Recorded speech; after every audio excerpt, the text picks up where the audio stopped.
The cameras flash like strobe lights. The crowd just, well, completely freezes in anticipation. Right. And the online speculation is operating at an absolute fever pitch right now. Exactly. Paint a picture in your mind.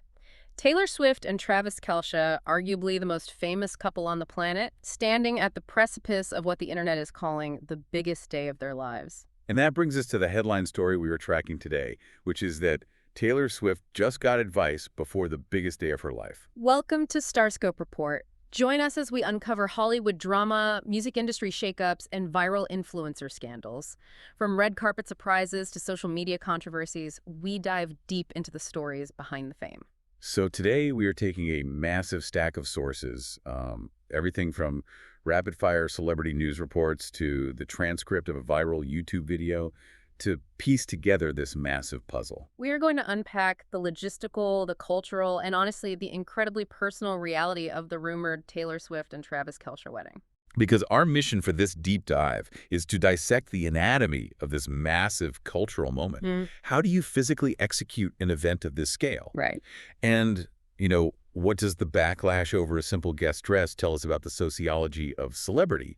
And ultimately, what grounds a person when the whole world is analyzing their every move? To you, the listener, sitting there right now, whether you are a diehard Swiftie who has tracked this romance since the very first Kansas City Chiefs game, or you're just someone fascinated by the sheer scale of pop culture phenomena, you are going to get the ultimate synthesized breakdown today. We're going to explore the economics of a $3 million venue rental, which is just insane, and the psychology behind a fiercely guarded guest list. But later in the deep dive, we'll look closely at a controversial gold dress that sparked a massive internet backlash. And I mean massive. Oh, the dress drama.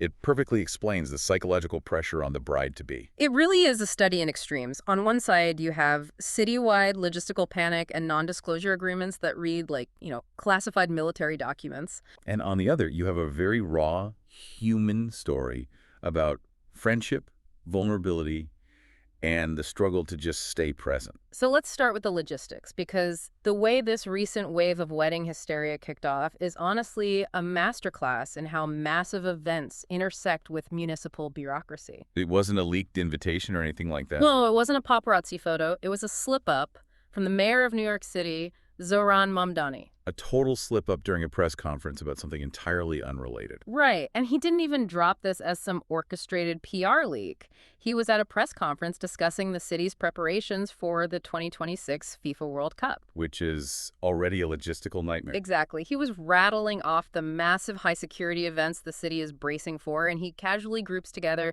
the Knicks finals run, the July 4th America 250 celebrations, and Taylor Swift's wedding. Wait, he just listed it, just like that? Just lists it right there.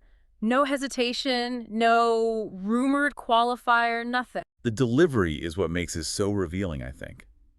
Mamdani, who is openly a Swiftie, by the way, was asked by reporters if he was invited. And what did he say? He joked, no and no, and added he would just listen to only the young at home. But think about the mechanism behind why a mayor would have this on his radar at all. Because a mayor doesn't care about floral arrangements or catering? Exactly. A mayor cares about police overtime, sanitation schedules, traffic rerouting, crowd control. If this event is on the city's internal radar alongside the World Cup, it means the logistical footprint is just staggering. Which opens up the great venue debate. Because right now, there are two massive competing theories about where this is going down, and both of them involve an absurd level of planning. Let's look at the Madison Square Garden theory first, because TMZ and other outlets have been swirling with reports that Swift and Kelce paid $3 million to rent out the iconic arena. $3 million? Yeah, $3 million for 3 days around July 3rd. Wow. Okay, but does MSG even do that? Well, Madison Square Garden notably has no public events listed over that holiday weekend, which is highly unusual. Plus, the CEO of MSG, James Dolan, gave a very cryptic quote to reporters. What did he say? He said people got half of it wrong. Yeah. He clarified that the wrong part was a rumor that Kelce attended a Knicks game in exchange for the venue, because Kelce was actually a mandatory training camp. Right. But he pointedly refused to deny the wedding itself. Of course he did. And event planners are just salivating over this idea. Variety reported that Darren Olar speculated an MSG wedding would essentially be an Eras Tour level production. I mean, can you imagine? Another New York planner theorized it would feature an enchanted garden aesthetic across 4 distinct spaces within the venue, like a ceremony space, cocktail hour, dinner dance, and an after party. But if you're listening to this and thinking, $3 million just to rent an empty arena is obscene, we kind of have to reframe what they're actually buying here. Right, they aren't buying space. Precisely. They're buying a security moat. The economics of privacy at this level dictate that you aren't paying for the venue's aesthetic, you are paying for its existing battle-tested infrastructure. Like the underground tunnels and stuff. Yeah.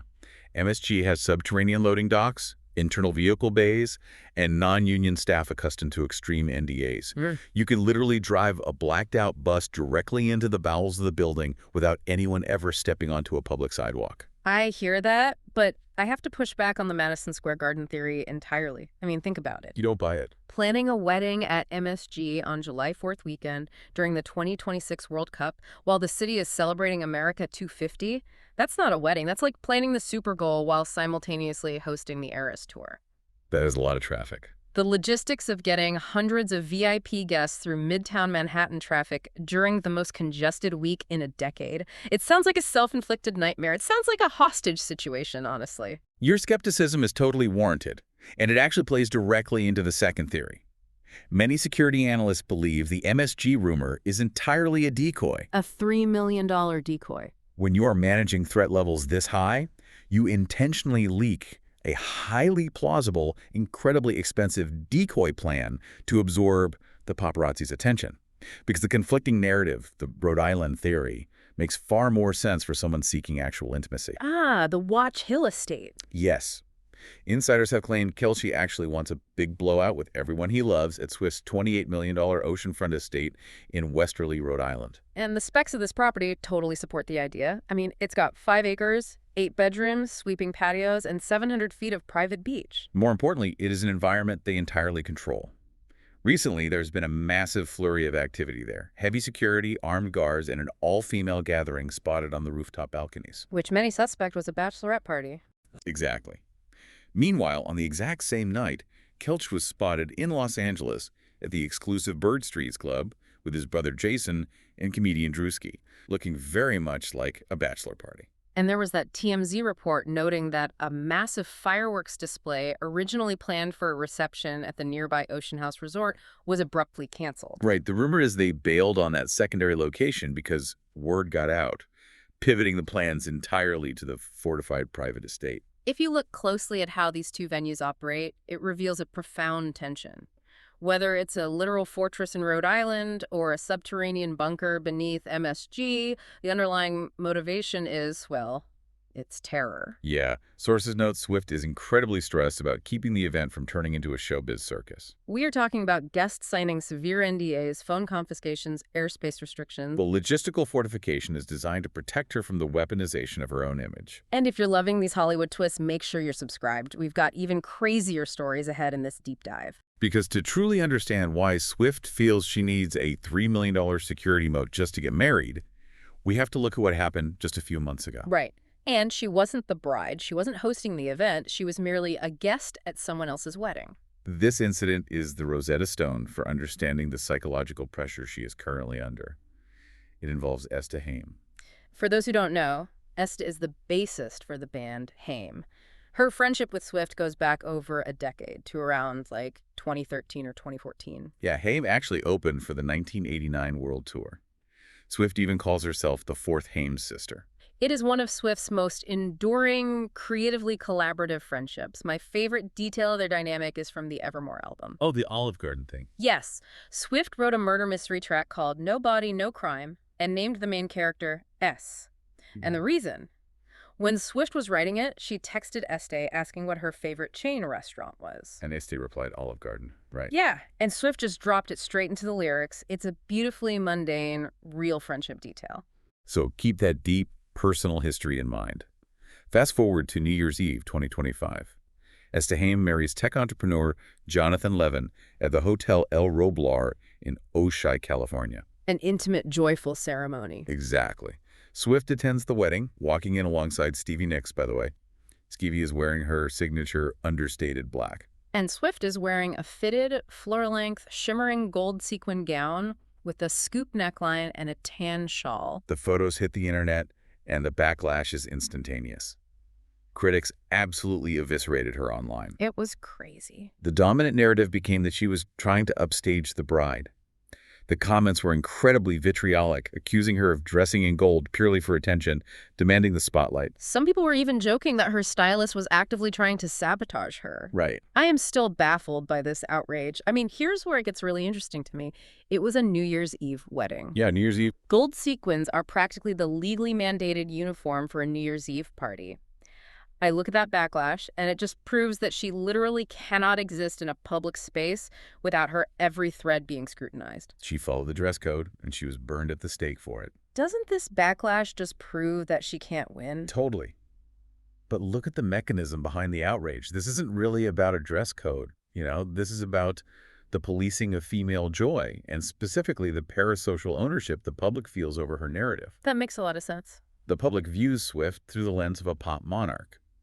So when she wears gold, they don't see a friend celebrating at an NYE party. They project their own assumptions of power and arrogance onto her. Right, but if she had worn understated black, then the narrative would have been that she was mourning the loss of her single friend or trying to look aloof. It is an unwinnable matrix. that is a terrifying psychological baseline. If her choice of a guest dress at her best friend's wedding generates a global news cycle and thousands of think pieces accusing her of narcissism. Imagine the internal monologue when planning her own wedding. Exactly. What happens when she chooses her own bridal gown? Or the floral arrangements? It's not just planning a party. It feels like walking a tightrope over a stadium of people who have paid to see you fall. The scrutiny scales exponentially, and that impossible standard is why traditional wedding advice is completely useless to her. Right, you can't just tell Taylor Swift to make sure the catering is hot. Which is why the advice she recently received from Este Haim, the very bride she was accused of upstaging, was so jarringly raw. And that leads us to the advice that stopped the internet in its tracks, and the surprising olive branch Swift just extended to a former friend. Stay tuned and hit that subscribe button so you don't miss what's coming next. The setting for this advice is wild, too. It happened at the Los Angeles premiere of a Netflix romantic comedy called Voicemails for Isabel. Right, Este Haim had co-scored the music, so she was working the red carpet.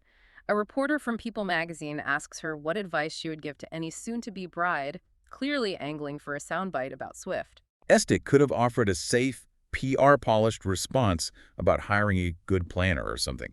Instead, she offered a profoundly vulnerable admission. What did she say exactly? She said, "Have as much fun as possible. Just enjoy it. I was so overwhelmed." Wow. And she goes on, I enjoyed my wedding so much, but I wish that I had also just stopped for a second and took it in. I didn't get to do that. I didn't get to do that. Hearing someone admit that about their own wedding is heartbreaking. It really is. She continued, just take it in for a second and just have the best time. Have so much fun. All those people might not be in the same room ever again. That specific line, all those people might not be in the same room ever again. That is the anchor of this entire story. It's so grounding. Amidst the chaos of $3 million decoys, blacked out buses, and internet dress controversies, Este strips the event down to its absolute biological core. A wedding isn't a production. Right. It is a profoundly rare, fleeting gathering. It is quite possibly the only time in your life where your family, your childhood friends, your colleagues, and your partner's loved ones occupy the exact same physical space. And Este followed it up with a brilliant observation about the reality of married life itself. Oh, I loved this part. When asked about her relationship with her husband after the wedding, she said, "We still do the same stuff. We just love each other and have fun together. Always be dating. As long as we do that, we'll be fine." I absolutely love that. It totally deflates the pressure of the wedding day. I look at it like a stress test for a system's architecture. How do you mean? Well, the wedding day is a massive DDoS attack on your relationship, I got a massive spike in traffic stress and noise. But the true test of the system isn't how it handles that one peak anomaly. It's how smoothly the servers run on a boring Tuesday afternoon. That is a phenomenal way to frame it. Always be dating is the maintenance for that Tuesday afternoon. Exactly. The wedding is the anomaly, not the baseline. And it appears Swift is internalizing this concept of having the right people in the room, particularly when it comes to the immense pressure of curating her guest list. Which has to be the hardest guest list in the world to put together. We are looking at an expected gathering of over 1,000 people, We're talking Sabrina Carpenter, Selena Gomez, Ed Sheeran, and even the Prince and Princess of Wales. The security alone for the royals would require its own zip code. Literally. Yeah. But amidst that staggering list of names, there is one fascinating detail that speaks directly to Essie's advice. Reports indicate Swift is using this milestone to actively mend fences. Yes. She has surprisingly sent a wedding invite to her former best friend, Blake Lively. Which is huge. For context, their relationship reportedly fractured during the highly publicized legal drama and public backlash surrounding Blake Lively's film, It Ends With Us. Right. Friendships in that tier of fame rarely survive that kind of public collateral damage. But by sending this invite, Swift is demonstrating something sociologists call milestone prioritization. Milestone prioritization. Yeah. When you are forced to pay a finite amount of emotional currency for a massive life event, you suddenly realize that holding onto a grudge has a terrible return on investment. That makes total sense. If this is truly the only time everyone you love will be in the same room, you don't want to look around and realize someone is missing just because of a stubborn PR rift. You want the room full. It forces clarity. High-stakes events act as a clarifying lens for what actually matters. So if you are listening to this right now, I want you to apply this to your own life, whether you are planning a wedding, preparing for a graduation, stepping into a new job, or just hosting your family for a holiday dinner. How often do you actively participate in the stress test? Exactly. Obsessing over the logistics and the optics and completely miss the anomaly. Do you let the planning blind you to the magic of the people in the room? It is the great human trap. We get so consumed by the execution of the event that we dissociate from the experience of it. And for Taylor Swift, the execution involves non-disclosure agreements, drone defenses, and managing global paparazzi fleets. The pull toward dissociation is practically infinite. Let's bring all these threads together. On one side of the ledger, we have an unparalleled logistical and cultural nightmare. We have municipal governments leaking dates. We have billion-dollar arenas being used as multi-million-dollar security moats. We have a culture that polices the joy and attire of a wedding guest so fiercely that the psychological baseline for a bride becomes pure terror. It is the absolute pinnacle of the modern showbiz machine. The noise is deafening, and the infrastructure required to manage it is staggering. But on the other side, standing quietly in the absolute center of that hurricane, you have a best friend extending a hand. A friend pleading with the bride to forget the cameras, ignore the NDAs, and just look at the faces of the people she loves. Because that specific configuration of humans will never exist in one room again. It is a profound reminder that beneath the global spectacle, the mechanics of human connection remain stubbornly ordinary. It really is. But before we wrap up this deep dive, I want to leave you with a completely different angle to chew on. Something we haven't touched on yet regarding all this extreme secrecy. Oh, what's that? We treat celebrity privacy as a barrier we have to break down. We obsess over the leaked dates, the decoy arenas, and the blacked-out buses. But what if the intense secrecy is actually the very engine that fuels our obsession? Ah, the paradox of privacy. Exactly. By erecting a multi-million-dollar fortress, you invite a siege. Think about it. If Taylor Swift and Travis Kelce decided to bypass the NDAs and the Rhode Island security moats and simply live stream their entire wedding in 4K directly on Instagram for free, Would the paparazzi even deploy the helicopters? would we be analyzing their every move next week, or would the mystery vanish, taking our collective obsession with it? Sometimes the walls they build to keep us out are the only reason we keep staring at the building. That is a fascinating question. Does the barrier create the demand? Something to think about the next time you find yourself refreshing a feed for leaked photos. You've been listening to Starscope Report, where we uncover the stories shaping Hollywood, music, and pop culture. Thanks for tuning in, and don't forget to subscribe for more stories that keep the stars shining. We'll catch you next time.